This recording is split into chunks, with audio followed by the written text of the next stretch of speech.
Hello children, ఈరోజు మీరు parallel lines గురించిన టాపిక్ మీరు తెలుసుకోబోతున్నారు. ఇప్పుడు మీరు ఆల్రెడీ లైన్స్ అనే టాపిక్ తెలుసుకున్నారు. లైన్ అంటే ఏంటి? Which can be extended on both the sides కదా. సో ఇప్పుడు ప్యారలల్ లైన్స్ అంటే మనకి ఇలాగా డ్రా చేస్తాం. ఆల్రెడీ మీకు ప్యారలల్ లైన్స్ అనే టాపిక్ కూడా మీరు తెలుసుకున్నారు. అంటే ఏంటి? The lines they travel in the same direction on the same plane and they never meet each other. అంటే ఒకే ప్లేన్ మీద ఒక టూ స్ట్రైట్ లైన్స్ సేమ్ డైరెక్షన్లో వెళ్తాయి, కానీ ఎప్పటికీ అవి మీట్ అవ్వవు. మీట్ అయ్యే లైన్స్ని ఇంటర్సెక్టింగ్ లైన్స్ అంటారు. మీట్ అవ్వకుండా సేమ్ డైరెక్షన్లో వెళ్ళే లైన్స్ని మనం ప్యారలల్ లైన్స్ అంటాం. అలాగే మనం ఒక కండిషన్ కూడా తెలుసుకున్నాం. ఏంటి అంటే వీటి మధ్యన డిస్టెన్స్ అనేది ఎక్కడ మనం మెజర్ చేసినా కూడా సేమ్గా ఉంటుంది. Okay, the distance between two parallel lines is similar. Okay, so if a line drawn at two distinct points on these two parallel lines, this is known as transversal. This line is known as transversal. ఒక line ఈ two parallel లైన్స్ని ఒక two distinct points దగ్గర touch అవుతూ pass అయితే దాన్ని transversal అంటారు. దీన్ని transversal. అలాగే సపోజ్ ఇది ఎల్ అనే లైన్, ఇది ఎమ్, ఇది ఎన్. ఓకే, లైన్స్ని మనం ఇలాగ నేమ్ చేసుకోవచ్చు స్మాల్ లెటర్స్తో. ఓకే, ఇప్పుడు దీని నుంచి వచ్చే కండిషన్స్ మనం తెలుసుకుందాం.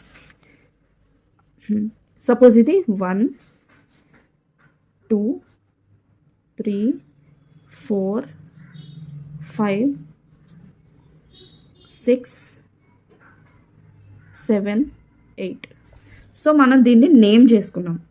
ఇప్పుడు దీని నుంచి వచ్చే టాపిక్స్ ఏంటి అంటే vertically opposite angles are equal. Suppose angle 1 equal to angle 3. ఎందుకు అంటే vertically opposite angles are equal. Okay, అసలు ఇది ఎందుకు అవుతుంది, ఎలా అవుతుందో తెలుసుకుందాం. అయితే ఫస్ట్ మీరు యాంగిల్ 1ని మనం 70 degrees అని చూసుకుందాం. ఇప్పుడు యాంగిల్ 170 అయితే యాంగిల్ 4 ఎంత అవుతుంది అంటే ఈ రెండు స్ట్రెయిట్ లైన్ మీద ఉండే యాంగిల్సే కదా. Some of the adjacent angles on a straight line is 180, అంటే లీనియర్ పెయిర్ అంటారు దీన్ని. సో 70 ప్లస్ యాంగిల్ 4 చేయండి, ఎంత వస్తుంది? 180 degrees. యాంగిల్ 4 అంటే 180 మైనస్ 70 ఎంత? Angle 4 110 degrees. సో ఇది 110 వచ్చింది. ఓకే, ఇది 110 వస్తే ఈ రెండు కూడా లీనియర్ పేరే అవుతుంది కదా. Adjacent angles, sum of the adjacent angles on straight line is 180. So ఇది 110 అయితే ఇది ఎంత అవుతుంది? 70 degrees. చూసారా? So angle 1 equal to angle 3 అయిందా? Vertically opposite angles are equal. So angle 1 equal to angle 3. ఎందుకు? Vertically opposite angles are equal. Okay, so ఎక్కడ చూసినా సరే వర్టికల్లీ ఆపోజిట్ అంటే ఏ రెండు లైన్స్ ఇంటర్సెక్ట్ అయ్యే ప్లేస్లో వర్టికల్లీ ఆపోజిట్ యాంగిల్స్ ఈక్వల్గా ఉంటుంది. ఇప్పుడు యాంగిల్ 2 ఈక్వల్ టు యాంగిల్ 4, అలాగే angle 6 equal to angle 8, angle 5 equal to angle 7. Okay, ఇది అయిపోయింది. ఇప్పుడు దీని దగ్గరకు వద్దాం. మనం ఇంకొక కాన్సెప్ట్ ఇక్కడ తెలుసుకోవాల్సింది interior alternate angles are equal. ట్రాన్స్వర్సల్కి లోపల ఉండే యాంగిల్స్ ఇంటీరియర్ ఆల్టర్నేట్ యాంగిల్స్. అంటే ఇక్కడ 70 ఉంది, ఇంకో వైపు ఉండే ఇంటీరియర్ ఆల్టర్నేట్ అంటే ఒకటి ఇట్ సైడ్, ఒకటి ఇట్ side. So angle 3 equal to angle 5. ఎందుకు అవుతుంది? Interior alternate angles are equal. అంటే ఇది 70 అయితే ఇది కూడా 70.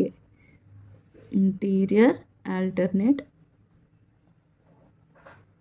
Angles are equal. Okay, so ఇప్పుడు ఇది 70 అయింది.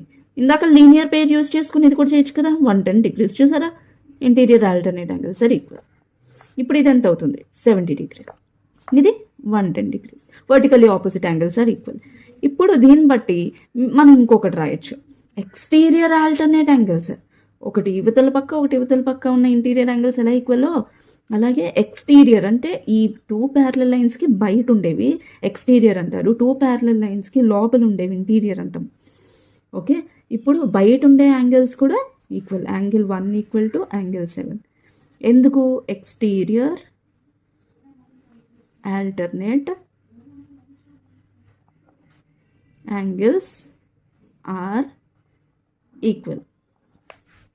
ఓకే, అలాగే ఇంకొకటి చూడండి, ఒక ఎక్స్టీరియర్ ఒక interior one side of the ట్రాన్స్వర్సల్లో ఉంది చూడండి, సిమిలర్గా ఉన్నాయి చూడండి. 1 exterior angle and 1 interior angle on same side of the transversal, ఒకే సైడ్ ఉంది. Those 2 angles are also equal. These angles are known as corresponding angles. So angle 1 equal to angle 5. ఎందుకు? Corresponding angles are equal. ఈ ఒక్కటే కాదు, ఇట్ side ఒక interior ఒక exterior, ఒక ఎక్స్టీరియర్ ఒక ఇంటీరియర్ ఏమున్నా సరే సిమిలర్గా కరెస్పాండింగ్ యాంగిల్స్ ఆర్ ఈక్వల్ అని మనం రీజన్ రాయాలన్నమాట. ఎందుకు? Angle 2 equal to angle 6. ఇప్పుడు ఇది 70 అయింది, ఇది 110 degrees, ఇది 110 ఈక్వల్గా ఉంచేస్తారు ఒక ఎక్స్టీరియర్ ఒక ఇంటీరియర్, అలా అనమాట. సో మనం ఇక్కడ నేర్చుకున్నవి ఏంటి అంటే vertically opposite angles are equal, corresponding angles are equal, interior alternate angles are equal, exterior alternate angles are equal, corresponding angles are equal చెప్పుకున్నాం, వర్టికల్లీ ఆపోజిట్. అలాగే sum of the adjacent angles on a straight line is 180 అంటే linear pair. Okay, ఇక్కడ ఇంకొకటి observe చేస్తే consecutive interior angles లేదా కో interior angles అంటే పక్క నుండే సేమ్ సైడ్ ఆఫ్ ద ట్రాన్స్వర్సల్లో పక్క నుండే యాంగిల్స్ ఇంటీరియర్ యాంగిల్స్. సమ్ చూడండి ఎంత అవుతుంది, 110 + 70 ఎంత అవుతుంది, 180 కదా. సో ఇది ఒక రూల్ అనమాట. Sum of the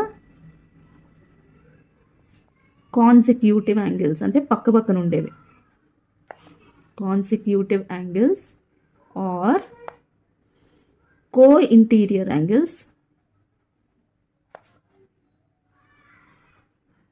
equal to 180 degrees. For example, angle 4 plus angle 5 equal to 180 degrees. Sum of the exterior angles on the same side of the transversal is equal to 180.